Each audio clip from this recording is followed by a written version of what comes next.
Communication, marketing, recrutement. Vos besoins ont des solutions vidéo avec Décideur TV, le studio.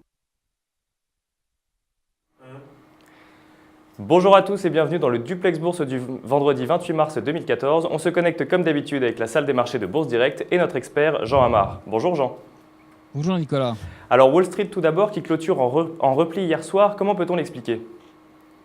Bon, il y a toujours, vous savez, les inquiétudes géopolitiques et des prises de bénéfices dans le secteur des technologies qui avaient bien monté ces derniers temps. Bon, il y a eu aussi une introduction qui n'a pas très bien marché, vous savez, le jeu Candy Crush, qui continue un petit peu à peser sur le Nasdaq principalement.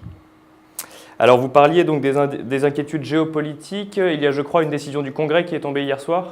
Oui, c'est vrai que les deux chambres du Congrès américain ont voté hier soir des textes permettant aux États-Unis de garantir 1 milliard déjà de prêts à l'Ukraine et de sanctionner encore plus donc les responsables russes.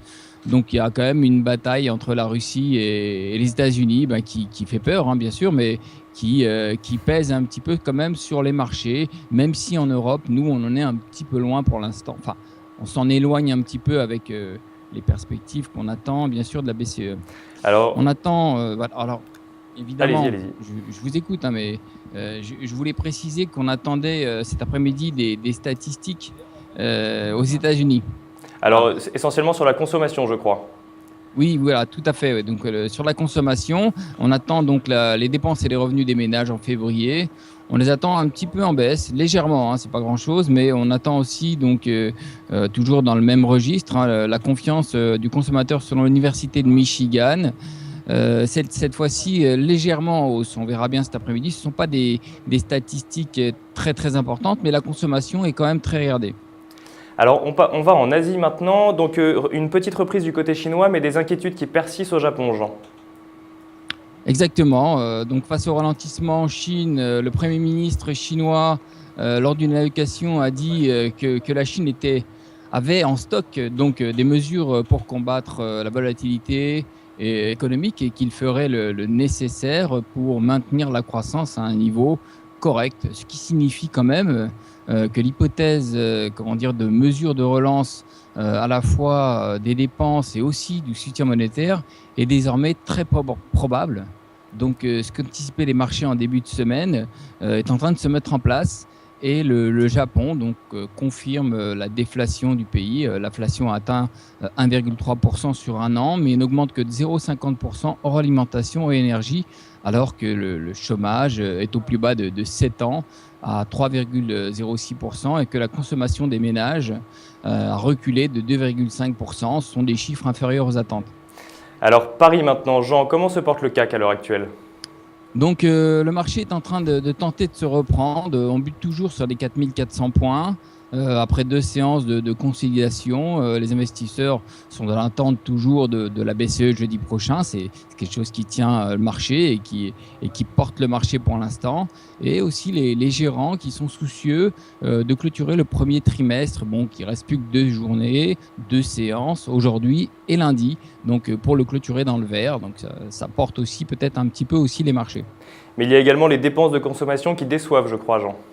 Oui, d'un autre côté, on a c'est vrai, ce matin, les dépenses de consommation en France qui déçoivent en baissant de 0,10 en février, après 2,1 en janvier. Donc, ce sont des chiffres qui confirment quand même qu'il y a besoin d'intervenir, si vous voulez, non seulement en France, mais en Europe aussi. Alors, côté technique maintenant, quel support et quelle résistance à surveiller ce matin ? Alors, la dynamique, évidemment, reste haussière après toutes les séances qu'on a eues cette semaine de hausse, le rebond qui se poursuit sur le marché parisien. On surveillera tout particulièrement plutôt, 4354, qui est un support important, et 4400. Donc, entre 4354 et 4400, il pourrait y avoir un mouvement plus important au-delà de ces niveaux, donc 4430 derrière, au-dessus de 4400, si je suis bien clair, et en dessous de 4354, on pourrait revenir sur 330. Alors on passe maintenant au côté microéconomique. 2 valeurs à suivre aujourd'hui, iMedia mais également Franken Pommery. Donc tout d'abord iMedia qui s'associe à un acteur chinois. Exactement, une petite société française donc qui est quand même la première régie publicitaire sur Internet en Europe, quand même intéressant, qui a signé avec un géant chinois qui s'appelle Perfect World. C'est un géant du jeu en ligne, voilà. Donc afin de développer les activités en Europe, de lancer son nouveau jeu qui s'appelle News Renter, voilà.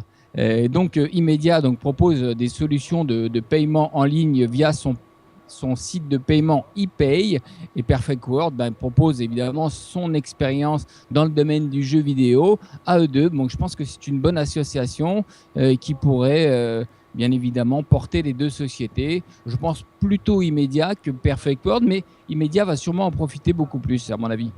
Et donc deuxième valeur, Franken-Pommery, qui pourrait presque trinquer finalement au résultat annoncé hier. Oui, encore une petite société, mais bon, petite par la taille, mais grande par comment dire, bon, c'est le champagne, hein, donc c'est vraiment Par la renommée. Voilà, la renommée, le luxe, etc. Donc, ils sont quand même numéro 1 de la production dans le monde. Hein. Ils commercialisent du champagne. Ils ont fait état d'un bénéfice en hausse de 33% à 8 millions d'euros contre en 2013, contre 6 millions l'année dernière d'euros. Donc, les ventes de vins génériques ont reculé, alors que celles des marques du champagne de vin rosé ont plutôt augmenté.